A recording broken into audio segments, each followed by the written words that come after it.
मुंबई महापालिका निवडणुकीसाठी शिंदेंची शिवसेना कामाला लागली आहे।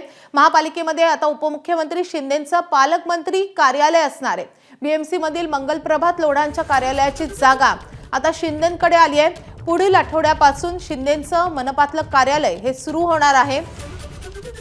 त्यामुळे पुढील आठवड्यापासून शिंदेंचं मनपातलं कार्यालय सुरू होतंय। महापालिकेमध्ये शिंदेंचं पालकमंत्री कार्यालय असणार आहे।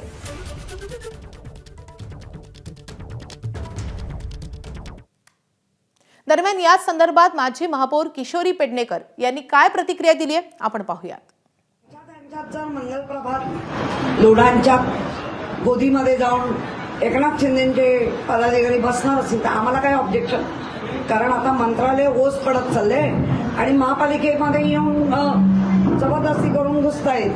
खरं महापालिकेमधली जी व्यवस्था आहे ती तिथल्या असलेल्या नगरसेवकांसाठी असते, पण 4 वर्ष महापालिका झालीच नाही याचा अर्थ मंत्र्यांनी आपला कारभार मंत्रालयातून करायचा असतो तो महापालिकेतून करता येईल। म्हणजे महापालिकेची लूट पक्की आहे। त्याच्या आधीचा म्हणजे हा सगळा रेकॉर्ड ब्रेक काम चाललेलं आहे।